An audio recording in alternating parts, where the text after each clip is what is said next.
Think about the skill you have been trying to master for years, not casually, seriously.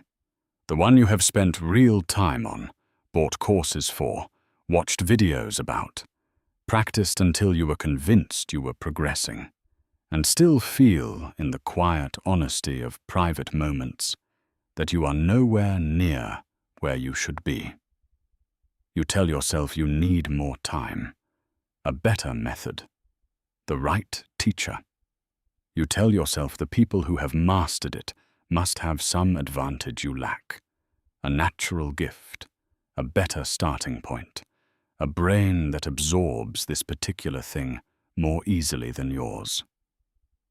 Here is what is actually true.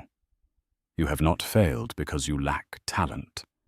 You have failed because you have been attempting to master something while skipping the one stage that makes mastery possible.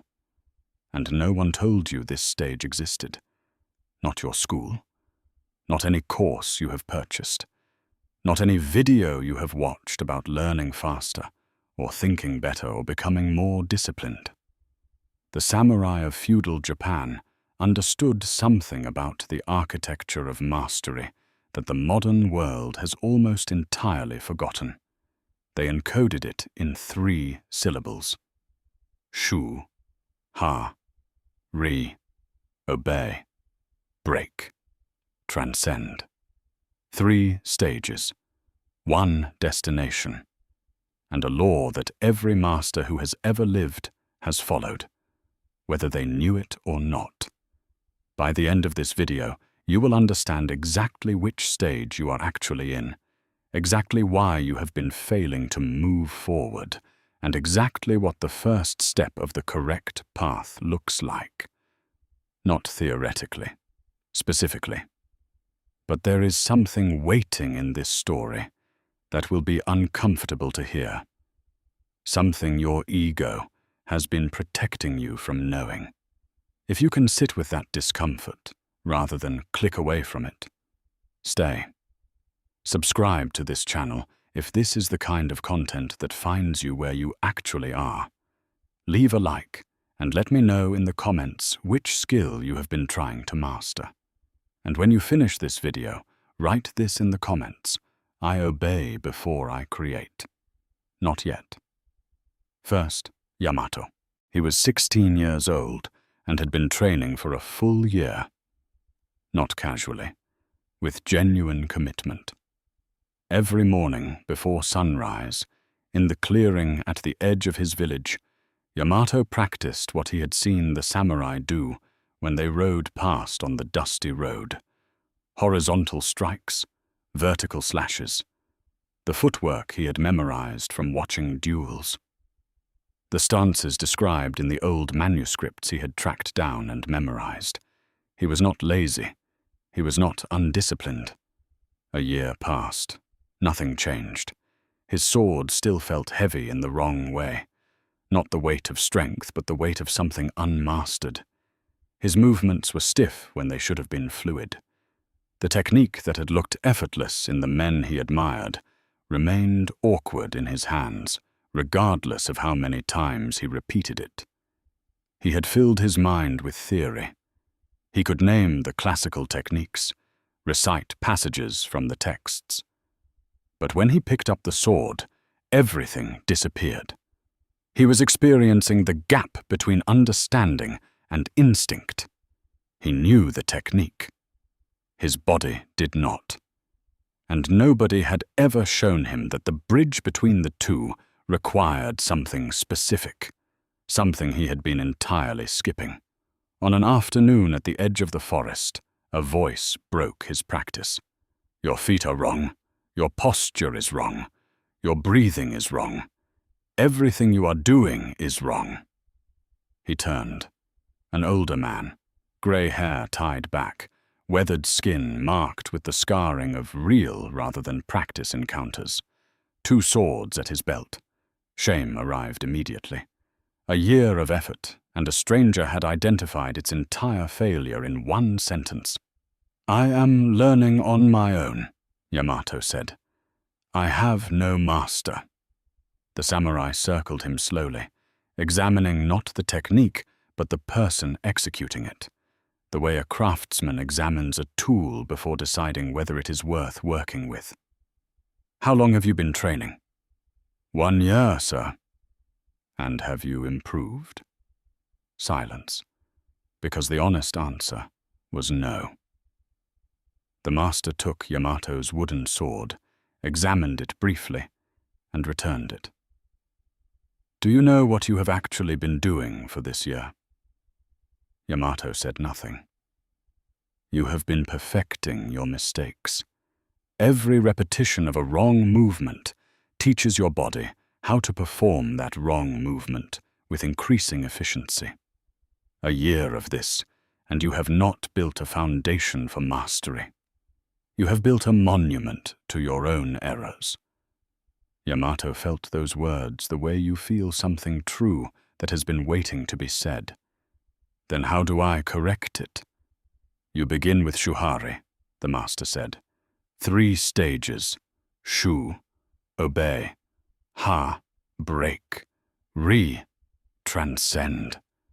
You must walk through each one completely. You cannot skip. You cannot rush. Most people spend their entire lives in mediocrity because they attempt to enter the second stage before completing the first. Some attempt to begin at the third without ever touching the first at all. What is the first stage? The master looked at him with the specific expression of someone about to hand a person something they will initially hate. It will destroy everything you currently believe about learning. Are you willing? Yamato nodded. Meet me at dawn. Prepare yourself for the fact that the first thing I will teach you will feel like nothing. The next morning, the master arrived in the clearing. He did not bring a sword. He assumed a stance. Copy this exactly, he said. Not approximately, exactly. He adjusted Yamato's foot by 2 centimeters, tilted his hip a fraction, raised one shoulder slightly. Now breathe. 3 seconds in through the nose. 2 seconds hold. 4 seconds out through the mouth. They stood in that position for 10 minutes, just that, just breathing in a specific posture. Yamato's mind screamed within 3 minutes. This was not swordsmanship. This was standing and breathing. He had come to learn combat techniques. He had come to close the gap between himself and the men he admired. He was standing in a field doing nothing visible. By minute 7, his legs were shaking. By minute 10, the master released the position. When do we begin real training? Yamato asked, unable to stop himself. The master's response was measured. You think breathing is a waste of time. You think posture is a preliminary. This is precisely why you have spent a year going nowhere. Mastery is built in millimeters, not miles. Every technique you will ever learn stands on the foundation of this posture and this breath. The fact that you find it dull is not a problem with the exercise. It is information about you. Weeks followed, then months. Posture, breathing, a small catalogue of fundamental movements, each one practiced to the point of tedium. No duels, no escalation, no visible progression. Just the same things, repeated correctly, day after day after day. Every day, Yamato's mind resisted with arguments that were almost reasonable. This is too slow. Real samurai train differently. He had already spent a year on this and could not afford another year of crawling. The master anticipated every version of this resistance and met each one the same way. Return to the practice. 3 months in, the first technique was introduced, a single horizontal strike. 1,000 repetitions, the master said, exactly as I demonstrate. Not faster, not slower, identical. Yamato practiced from dawn to dusk, 1,000 repetitions each day. On the 3rd day, his arms ached deeply enough that he had to fight every instinct to stop. On the 4th day, during repetition 400, something happened. His body moved without his mind managing it. Not perfectly, not gracefully. But for 3 full seconds, the gap between understanding and execution simply closed. The technique was not being performed by Yamato consciously deciding to perform it. It was being performed by something that had been built below the level of his thinking. He stopped. He stared at his hands. The master, watching from across the clearing, said 2 words. "Did you feel that?" Yamato nodded. That is Shu, when the technique has sunk so deeply into the body that the mind no longer needs to interfere. Most people never reach this point because they believe repetition is for people who lack imagination. They believe they are too intelligent for the basics, but repetition is not for the unintelligent. Repetition is the only bridge that has ever existed between knowledge and instinct. What the master understood intuitively, researchers would later confirm in specific terms. When a movement is practiced correctly, 300 to 500 times, neurons in the cerebellum begin forming automatic patterns. After 1,000 correct repetitions, the pattern migrates out of conscious control entirely. The skill is no longer something the person performs. It is something the person has become. But if the movement is changed before those repetitions are complete, the pattern never fully forms. The practitioner remains trapped in the slow, draining, error-prone territory of conscious execution. Forever. Yamato had been changing his movements every few days for a year, chasing a better feeling. Each change had resetted the process. He had been building and demolishing the same wall for 12 months. Now, for the first time, the wall was actually being built. 6 months into Shu, Yamato noticed something that unsettled him. Warriors who had been training for years longer than he had, men who could name hundreds of classical techniques, quote the masters, demonstrate elaborate forms with visible precision, fought worse than he did. He had 12 techniques. They had hundreds. He was defeating them in training, sparring with a regularity he could not explain. He finally brought this to the master. Why do men with 5 times my knowledge fight 5 times worse than I do? The master drew a long path in the dirt, then a map beside it. Knowledge is having the map. Mastery is having walked the territory so many times that you no longer need the map. These men you describe live in what I call the eternal student's trap.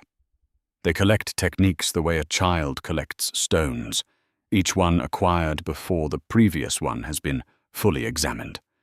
They confuse the feeling of learning with the state of mastery. They are perpetually gathering and never arriving. He pointed at the path. You have walked 12 techniques deeply enough that your body owns them. They have skimmed across 300 techniques and own none of them. In real combat, only the things that are truly yours are available to you. Everything else exists only in memory, and memory is the first thing that disappears when the stakes become real. Yamato absorbed this and was quiet for a long moment. You are ready for the next stage, the master said. Huh?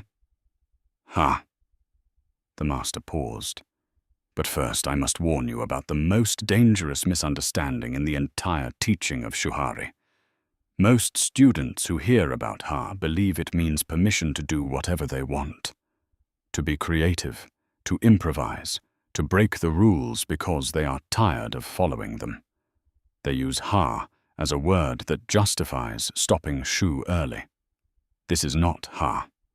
Ha is not rebellion against the rules. Ha is understanding the rules so completely, the why behind every requirement, the principle underneath every instruction, that you can bend them without losing what made them true. You cannot break what you have not first fully built. The master introduced a second instructor. The contrast was immediate and extreme. The first master taught low stances, minimal movement, patient precision, the blade as an extension of stillness. The second demanded high posture, explosive speed, relentless forward pressure, the blade as an extension of violence. Every movement Yamato had learned under the first master was implicitly contradicted by the second. 3 months of Ha were the most disorienting of Yamato's training life. He moved awkwardly. His techniques collided with each other inside his body. The two styles seemed not just different, but philosophically incompatible. Then gradually, something dissolved. He began to see that beneath the surface contradictions, both masters were teaching the same invisible things: how to direct energy without wasting it, how to read the space between two people before a strike is thrown, how to remain completely calm when the natural response is anything but calm. The techniques were different. The principles were identical.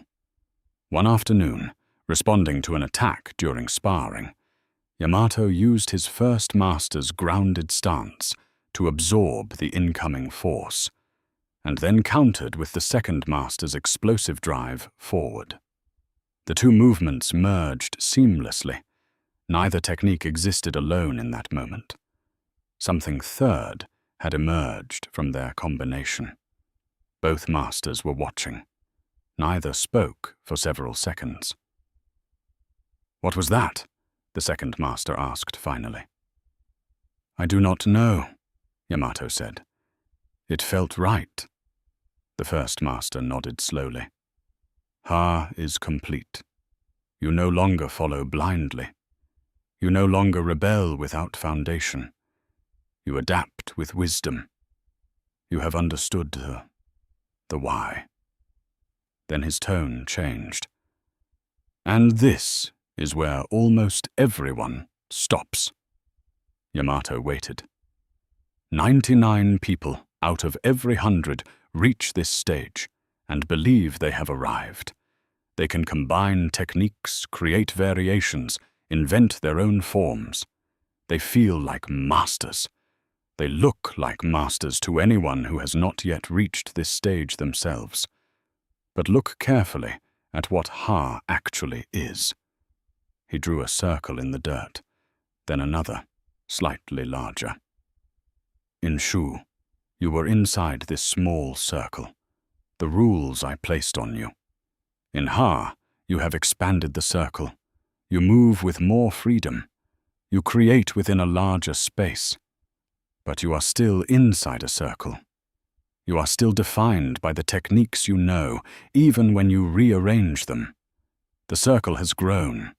The cage has not disappeared. What breaks the circle? The master erased both circles with a slow sweep of his hand. The master prepared Yamato for the final stage, not with instruction, but with a story. "When I was your age," he said, "I had spent 40 years in serious study, 300 techniques across 12 schools. My name was known across 4 provinces. I believed genuinely and completely that I had reached the highest level my craft allowed." He paused. "One afternoon, an old man arrived at my dojo. He was perhaps 80 years old. His back was bent. He moved slowly. When he challenged me to a duel, I accepted out of courtesy, expecting something brief and respectful." Another pause. Longer. "He defeated me in 3 moves, and what I remember most is that I could not identify a single thing he did. It was not style A or style B or any combination I had encountered. It was nothing and everything. It moved like water, formless, yet perfectly fitted to each moment as it arrived. Afterward he told me, I no longer fight. I only respond. When you attack, my body has already found the answer before my mind has formed the question. There is no decision. There is no technique. There is only movement." He looked at Yamato. "That is Ray. The stage where technique ceases to exist as a choice you make and becomes a response that happens through you, not because you forgot the techniques, because you integrated them so deeply that they no longer require retrieval. The way you do not retrieve your native language when someone speaks to you. The words are simply there. Re is when the craft becomes native. The next 5 years of Yamato's training involved nothing new. No new techniques, no new principles. Only sparring, every day against opponents of every style, every skill level, every temperament. The master watched, said little, simply provided the condition and waited. For the first year of this period, Yamato's mind was still narrating. Now I use this block. Now I counter with that. He was still choosing, still retrieving, still managing. The techniques were deeply owned, but they were owned consciously. There was still a Yamato deciding what Yamato would do. Gradually, the narration thinned. Month by month, the voice that commentated on each movement grew quieter. Not because he suppressed it, because there was less and less gap for it to fill. Then one afternoon, against 3 opponents simultaneously, a test the master had set without warning, something broke open, or perhaps dissolved. Yamato could not describe it precisely afterward, because there was no vantage point from which to observe it. There was no Yamato watching Yamato fight. There was only the fight and movement that responded to it, and when the 3 men were down, he was standing, breathing naturally, and could not recall in sequence what he had done. The master crossed the clearing. You finally stopped fighting. But I fought 3 people. Your body responded. There was no you deciding in there. Only pure response. He placed a hand briefly on Yamato's shoulder. This is Rei. You have not gone beyond the techniques. They have gone beyond you. So deeply inside you that they no longer exist as separate things. They are simply how you move. Researchers studying the neuroscience of expertise would later confirm what this moment felt like from the inside. At the highest levels of mastery, activity in the prefrontal cortex, the center of conscious decision-making, drops dramatically. Older, faster brain structures take control. The expert no longer executes the skill. The skill expresses itself through the expert. The person and the craft have become a single thing.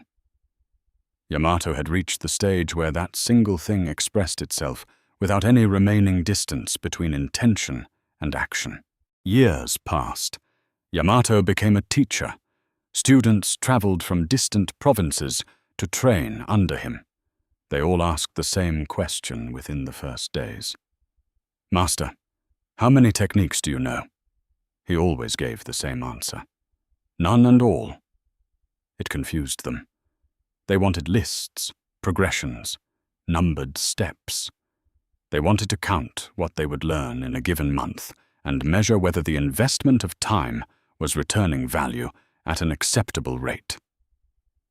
One morning, a young warrior arrived, visibly proud. His teacher, he explained, knew 500 distinct techniques. He had himself learned 200 of them in 3 years of intensive study. How can you be greater than my teacher, who knows 500, when you claim to know none? Yamato picked up a wooden sword. Attack me with any of them. The young warrior stepped forward and launched his strongest technique, a complex combination he had drilled for months. Yamato barely seemed to move, a subtle shift of weight, a slight redirection of the blade. The young warrior's sword left his hand. He landed on the ground, genuinely confused. Yamato helped him up. You used a technique, a specific combination you have drilled 1,000 times. designed to work in specific situations. Against the right opponent, it will serve you well. It is a real tool. But I did not use a technique against you. My body simply responded to this specific moment, which has never happened in exactly this way before and will never happen this way again. What I did was not technique A or technique B or any combination I had prepared in advance. It was the only response this particular moment required. He handed the wooden sword back. You have 200 options available to you. Each one requires that the situation fit the technique. I have infinite options, because I am not choosing. I am only responding. That is the difference between knowing many things and becoming the thing itself. The young warrior bowed. Something had arrived in him that had not been there before. Not knowledge of a technique, but an understanding of where he actually was on the path and how much further it went. Here is the confrontation you have been waiting for. You have a skill you have been trying to master. You know which one it is. You have probably been working on it for longer than feels acceptable. And the honest question is, which stage have you actually been in? If you have been trying to learn guitar, and you have been playing the songs you like, improvising, developing your own style, finding what feels natural, you have been starting at Ha, without completing Shu. You have skipped the stage that makes Ha possible. If you have been learning to code, and you have been building your own projects, finding your own solutions, developing your own logic from the beginning, you have been starting at Ha without completing Shu. If you have been building a business by trusting your instincts, following your own vision, creating your own category, you have been starting at Ri without walking either of the stages that lead there. The reason it is not working is not talent. It is not resources. It is not time. It is that you have been attempting to inhabit a stage that your foundation cannot yet support. Shu requires one thing that the modern world has systematically trained you to resist: the submission of your ego to an exact template that is not yours. Copy the song note for note, exactly as recorded, with no personal expression added. Copy the code line for line from developers who have already solved the problem. Follow the business model that works without the modification your intuition insists is necessary. Not because your instincts are bad, because instincts applied before foundation destroy both the foundation and the instinct. The first stage will feel like a cage. It is supposed to feel like a cage. The cage is the foundation. You cannot build on top of air. Yamato lived to 87 years old. On his final day, surrounded by the students he had shaped across decades of teaching, one of them asked what his greatest regret on the path had been. He was quiet for a long time. My only regret is not beginning Shu sooner. I wasted 1 full year, believing I was clever enough to find a path around it, that my intelligence, my dedication, my genuine love of the craft would carry me past the requirement of submitting completely to a teacher and a method that was not mine. If I had begun under a master from the first day, with complete humility and zero addition of my own preferences, I would have reached mastery 1 full year earlier. And 1 year of mastery late in a life is worth more than anything else you could purchase with that time. He looked at each of them. Do not repeat my mistake. Find someone who has already walked the territory you want to walk. Copy them exactly, without pride, without your own touch, without the voice that says you have a better idea. The originality you are protecting will survive the process. Mastery will make it better. But you must become so deeply skilled that originality becomes unavoidable, not something you chose before you were ready, but something that emerges when you can no longer do otherwise. Those were his final words on the path. Here is your task before you leave this video. Name one skill. One.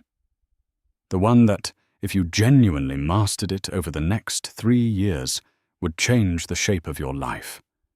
Not 3 skills. 1. Then find one person who has already mastered it. Not a famous person, necessarily. Someone 10 steps ahead of you on the same path. Then spend the next 90 days in pure Shu. No creativity, no personal expression, no modification. Copy their method exactly. Watch what they do and do it identically. Repeat it until something in your body starts to feel the difference between executing a technique and owning one. 90 days, 1 skill, 1 teacher, 0 additions. You will not become a master in 90 days, but you will understand, for the first time, what the ground beneath mastery actually feels like. And you will never mistake shallow familiarity for it again. Subscribe to Discipline Dojo. Every week, one ancient teaching, made honest and applicable. In the comments, write the skill you are committing to, and write this: I obey before I create. The path is ancient. The path is proven. The only question is whether you are willing to start at the beginning. Most people are not. That is why mastery is rare. You already know whether you are most people. Begin. Think about what the eternal student's trap actually costs over a lifetime. Not the time spent collecting techniques. The opportunity cost of all the time that could have been spent going deep into one thing, but was instead distributed across 20 things that never exceeded surface level. Most people who consider themselves learners, or, in practice, collectors. They acquire the vocabulary of mastery without building its foundation. They speak fluently about concepts they cannot execute. They feel in quiet moments the specific dissatisfaction of someone who has spent enormous time and arrived nowhere. Yamato's dojo companions, the ones with 5 times his techniques and none of his capability, had made the most natural mistake available to someone who genuinely loves learning, mistaking the feeling of acquiring new knowledge for the feeling of building real skill. The brain rewards acquisition. There is a real dopamine hit in learning a new concept, understanding a new principle. The feeling is indistinguishable from building something that will last. By any metric of volume, you are clearly advancing. More techniques known, more concepts understood. But none of that volume produces mastery unless the foundation was built first. Shu is boring not by accident, but by design.